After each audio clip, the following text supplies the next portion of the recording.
Hello everyone, welcome to my channel English grammar tutorial. আজ আমরা English পেডাগজির একটা এমনই চ্যাপ্টার পড়ব যেটা বলতে পারো ইংলিশ শেখার ক্ষেত্রে আমাদের প্রত্যেকেরই প্রয়োজন হয়। রাদার এটা বলতে পারো যে এই টপিকটা ছাড়া আমরা ইংলিশটা শিখতে পারি না। তাহলে যে টপিকটা আজকে আমরা শিখব বা যে চ্যাপ্টারটা আজকে আমরা পড়ব তার নাম কি তোমরা দেখতে পাচ্ছ, দ্য রোল অফ গ্রামার।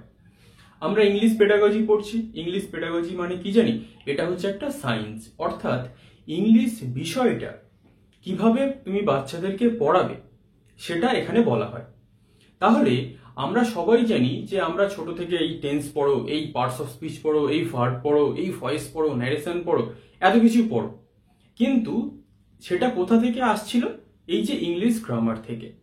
এবং যখনই আমরা কোনো প্রাইমারি টিচার হতে যাচ্ছি তখন কিন্তু আমাদের জানতে হবে যে গ্রামারটা শুধু পড়লে হবে না, ওটা কিভাবে পড়তে হবে বা পড়াতে হবে সেটা কিন্তু আমাদের জানতে হবে। কারণ অ্যাজ এ টিচার তুমি তখনই সাকসেসফুল হবে যখন তুমি বুঝতে পারবে যে কোনটা বা কোন টপিকটা কিভাবে তোমাকে পড়াতে হবে বাচ্চাদেরকে। এবং যারা ভাষাবিদ, যারা ইংলিশ পেডাগজিটাকে লিখেছেন, তারা কিন্তু দ্য রোল অফ গ্রামারটাকে কয়েকটা সেগমেন্টে ভাগ করে করে লিখেছেন। আমাদের খুব বেশি পড়তে হবে না, জাস্ট কয়েকটা টপিক জানলেই হবে।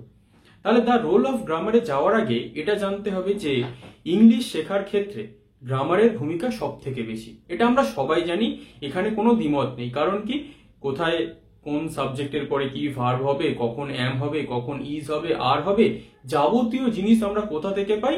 ইংলিশ গ্রামার থেকে। এবং যে যত ভালো ইংলিশ গ্রামারে নিজের বেসটাকে তৈরি করতে পারে সে তত ভালো ইংলিশ ল্যাঙ্গুয়েজটা শিখে যায়। কিন্তু আজ আমরা একটু অন্যভাবে এটাকে পড়বো, যেটা আমাদের ডিমান্ড করছে কে?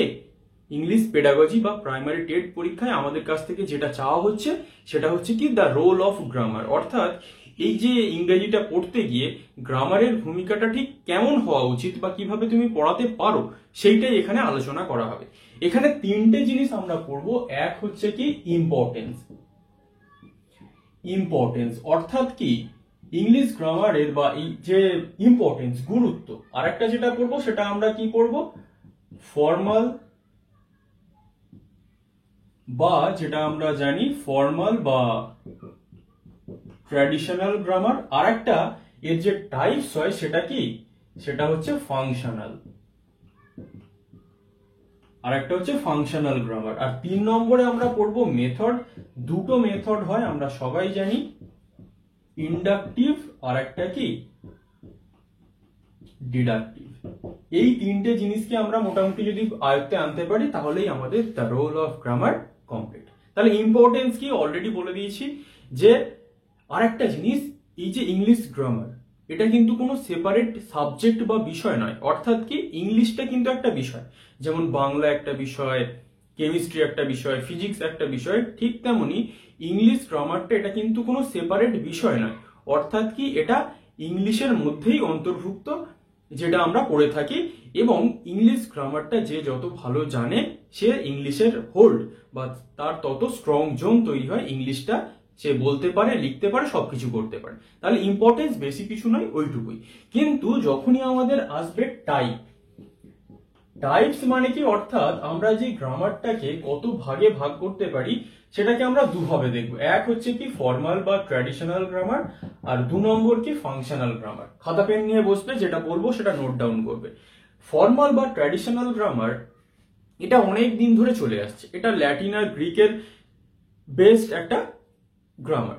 এবং ফর্মাল বা ট্র্যাডিশনাল গ্রামারে কি করা হতো, ধরো তোমরা এখন কি করো, যখনই কোনো জিনিস শিখতে চাও তখন তার কনসেপ্টটা আগে বোঝার চেষ্টা করো। এই যে তোমরা ইংলিশ পেডাগজি ক্লাসটা দেখছো, তোমরা কি চাও? তোমাদের যে কনসেপ্ট সেটা যাতে ক্লিয়ার হয়ে যায়। কিন্তু ফর্মাল বা ট্র্যাডিশনাল গ্রামারে কি করা হতো, গ্রামারের যে নিয়ম কানুনগুলো আছে শুধু সেগুলোকে মুখস্থ করিয়ে দেওয়া হতো। অর্থাৎ টিচার ক্লাসে যেতেন, বলতেন এই এই নিয়মগুলো আছে, তোমরা এগুলো মুখস্থ করে নাও। অর্থাৎ ফর্মাল বা ট্র্যাডিশনাল গ্রামার কি, এখানে রুলস বা নিয়মটাকে সব থেকে বেশি জোর দেওয়া হয়। ফার্স্ট পয়েন্ট খাতায় নোট ডাউন করবে। সেকেন্ড পয়েন্ট কি, এখানে মুখস্থ বিদ্যার উপরে বেশি জোর দেওয়া হয়। অর্থাৎ ওই রুলগুলোকে বলা হয় যে স্টুডেন্টদের তোমরা এগুলো মুখস্থ করে নাও।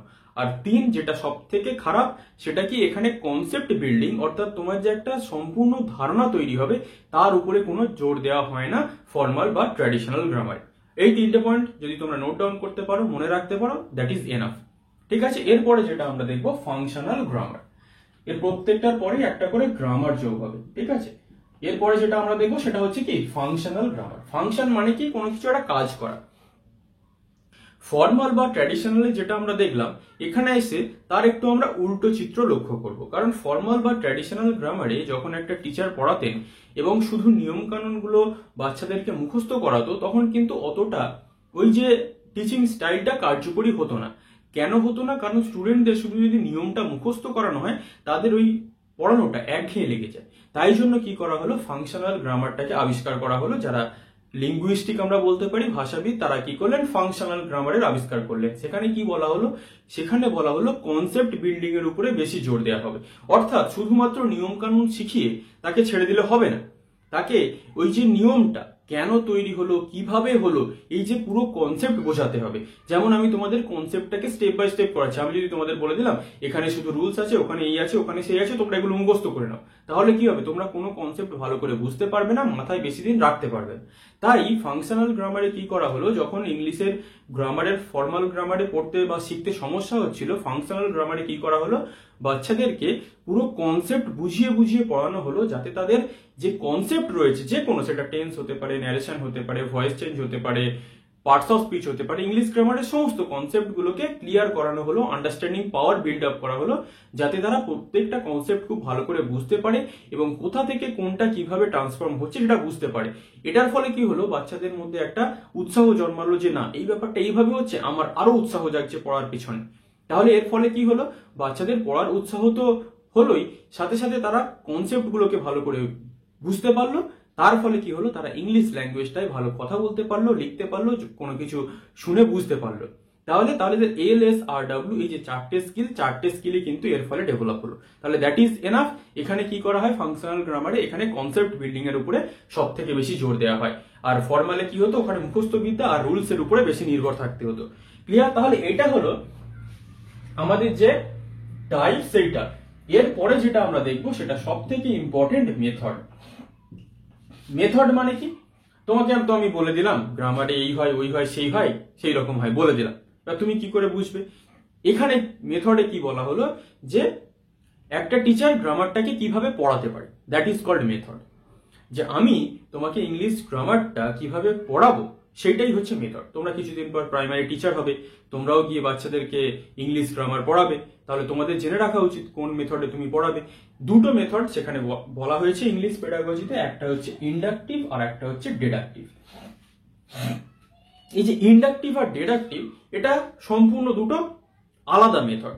কেন আলাদা মেথড, খাতা পেন নিয়ে বসো।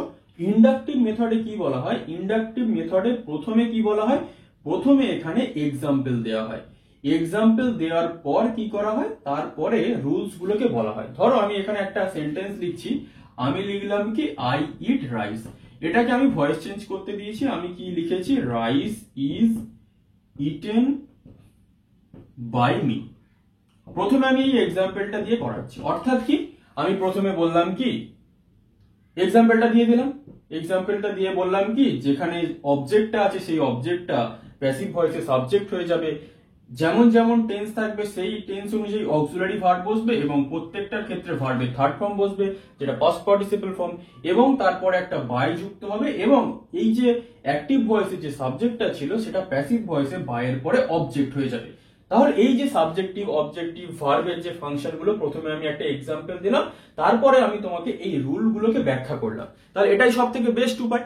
কিন্তু ডিডাকটিভ মেথডে কি করা হয়, ডিডাকটিভ মেথডে প্রথমেই এইসব রুলস ফুলস কিছু না করিয়ে, ডাইরেক্ট এই এক্সাম্পল না দিয়ে ডাইরেক্ট ওখানে কি করা হয়, আমি ক্লাসে গেলাম, বাচ্চারা লেখো, প্যাসিভ ভয়েস থেকে অ্যাক্টিভ থেকে প্যাসিভে করতে গেলে প্রথমে সাবজেক্ট অবজেক্টের জায়গা পরিবর্তন হবে, তারপরে বাচ্চারা লেখো টেন্স অনুযায়ী ভার্বের পরিবর্তন হবে, তারপরে বাচ্চারা লেখো প্যাসিভ ভয়েসে অবজেক্টের আগে বাই যুক্ত হবে।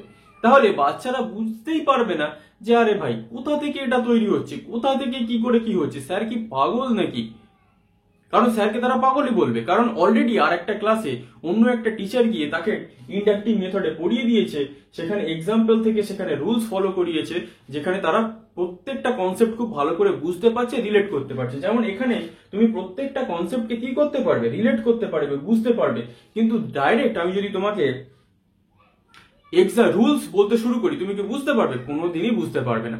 এবং কয়েকটা পয়েন্টস এখানে জেনে রাখতে হবে যে প্রাইমারি লেভেলে বা প্রাইমারি স্টুডেন্টদের পক্ষে বা যে কোনো জায়গায়, যেহেতু তোমরা প্রাইমারি পরীক্ষা দেবে, তোমরা জেনে রাখো প্রাইমারি লেভেলের স্টুডেন্টদের জন্য ইংলিশ গ্রামার পড়ানোর সব থেকে বেস্ট উপায় হচ্ছে ইন্ডাকটিভ মেথড। কারণ ইন্ডাকটিভ মেথডে কি করা হয়, এখানে প্রথমে এক্সাম্পল দেওয়া হয়, তারপরে নিয়মগুলোকে শেখানো হয়। আর ডিডাকটিভ মেথড তার জাস্ট অপোজিট, এখানে প্রথমেই রুলসটাকে বলে দেওয়া হবে, তারপরে তোমাকে কি করা হবে, এক্সাম্পল দেওয়া হবে, তোমার মাথায় কিচ্ছু ঢুকবে না। তাহলে এই জিনিসটা মনে রাখতে হবে। এবং আরো কয়েকটা জিনিস মনে রাখতে হবে, যেটা ইন্ডাকটিভ থেকে ডিডাকটিভ, সেই জিনিসগুলো কি, যে ইন্ডাকটিভ থেকে যখন তুমি ডিডাকটিভে যাচ্ছ, ডিডাকটিভটা খুব একটা ভালো মেথড নয় ইংলিশ গ্রামার পড়ানোর জন্য। এই জিনিসটা খুব ভালো করে মাথায় রাখতে হবে। কারণ কি, এই যে ইন্ডাকটিভ মেথডে তোমার কনসেপ্ট বিল্ডিং সব থেকে ভালো হবে, কারণ এখানে তুমি বুঝতেই পারছো যে কোথা থেকে কি হচ্ছে। আর ডিডাকটিভ মেথডে তোমার কনসেপ্ট বিল্ডিং খুব একটা ভালোভাবে তৈরি হবে না। কেন তৈরি হবে না? কারণ তোমাকে এখানে প্রথমে রুলস বলা হচ্ছে, তারপরে এক্সাম্পলে নিয়ে যাওয়া হচ্ছে, তোমার মাথা মুন্ডু সমস্তটাই কি হবে, ঘেটে ঘ হয়ে যাবে। তুমি সমস্ত কনসেপ্ট তোমার মাথার উপর দিয়ে চলে যাবে। তাহলে অ্যাজ এ প্রাইমারি টিচার হিসাবে তোমাদের এটা মনে রাখতে হবে, যখনই তুমি কোনো ক্লাসে গিয়ে গ্রামারের কোনো কনসেপ্ট পড়াচ্ছ, তোমাকে এক্সাম্পল থেকে রুলসের দিকে যেতে হবে। কারণ এই ফর্মুলাটা হচ্ছে ইন্ডাকটিভে, যেটা হচ্ছে সিম্পল টু কমপ্লেক্স। অর্থাৎ কি করা হচ্ছে, এখানে সহজ থেকে জটিলের দিকে যাওয়া হচ্ছে, সেটা কোথায়, ইন্ডাকটিভ মেথডে। কিন্তু ডিডাকটিভে কি করা হচ্ছে, সেখানে ডাইরেক্ট আগে কমপ্লেক্স শিখে দেওয়া হচ্ছে, আগে কমপ্লেক্স জিনিস শেখানো হচ্ছে, তারপরে কমপ্লেক্স টু সেখানে কি করা হচ্ছে, কমপ্লেক্স টু সিম্পলের দিকে যাচ্ছে।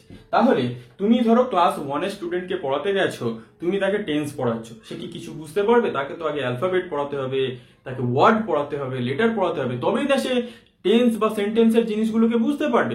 তাহলে কি ইন্ডাকটিভ মেথড সব থেকে বেস্ট মেথড ইংলিশ গ্রামার পড়ানোর জন্য। কারণ এখানে কি করা হয়, এখানে আগে এক্সাম্পল দেওয়া হয়, তারপরে রুলস শেখানো হয়। এবং সব থেকে যেটা গুরুত্বপূর্ণ ইন্ডাকটিভ মেথডে, এখানে আগে সিম্পল জিনিস শেখানো হয়, তারপরে কমপ্লেক্স জিনিস শেখানো হয়। কারণ সিম্পল জিনিস আমাদের মাথা খুব ভালো প্রথমে নিতে পারে। যত আমরা সিম্পল জিনিসটাকে মাথার মধ্যে ঢোকাবো, আস্তে আস্তে স্টেপ বাই স্টেপ আমরা এগোবো, তত দেখবো কমপ্লেক্স জিনিসটাও আমাদের সহজ হয়ে গেছে। কিন্তু প্রথমেই যদি আমি কমপ্লেক্স জিনিস মাথায় ঢুকিয়ে দিই, তাহলে কি হবে, আমরা কমপ্লেক্সটা তো বুঝতে পারবোই না, সিম্পল যেটা হবে সেটাও আমরা মাথায় ঢুকবে না। তাহলে অবশ্যই এটা জেনে রেখে দেবে যে আমাদের সব থেকে বেস্ট মেথড হচ্ছে, সেটা হচ্ছে ইন্ডাকটিভ মেথড। এবং ইন্ডাকটিভ মেথডে কনসেপ্ট বিল্ডিং এর উপরে সব থেকে বেশি জোর দেওয়া হয়। আর ডিডাকটিভ মেথড খুব একটা ভালো মেথড নয় ইংলিশ গ্রামার পড়ানোর জন্য। তাহলে তোমরা এটাকে খাতায় অবশ্যই নোট ডাউন করবে, স্ক্রিনশট নিয়ে নাও। যদি কারোর কিছু সমস্যা থাকে, অবশ্যই তোমরা কিন্তু আমাকে কমেন্ট সেকশনে জানাবে। যার যা সমস্যা থাকবে সেটা আমি মিটিয়ে দেওয়ার চেষ্টা করব। এবং ইংলিশ পেডাগজির চ্যাপ্টার ভিত্তিক ক্লাস শেষ হয়ে গেলে আমি অবশ্যই কোয়েশ্চেন অ্যান্সার সেশন শুরু করব। তাই তোমরা এই সব কোয়ালিটি ক্লাস পাওয়ার জন্য অবশ্যই আমার চ্যানেলটাকে সাবস্ক্রাইব করে রেখে দাও, অল নোটিফিকেশনটাকে অন করে রেখে দাও, যাতে আমি যখনই কোনো ক্লাস দেবো তোমরা সঙ্গে সঙ্গে সেই ক্লাসটা দেখতে পারো। এবং একটা কথা বলতে পারি, ইংলিশ পেডাগজির সব থেকে কোয়ালিটি ক্লাস তোমরা এই আমার চ্যানেল ইংলিশ গ্রামার টিউটোরিয়ালেই পাবে, এটা আমি গ্যারান্টি দিয়ে বলতে পারি। তাহলে আজ এই পর্যন্তই। Thank you for watching. পরের ক্লাসে খুব শীঘ্রই আমাদের দেখা হবে।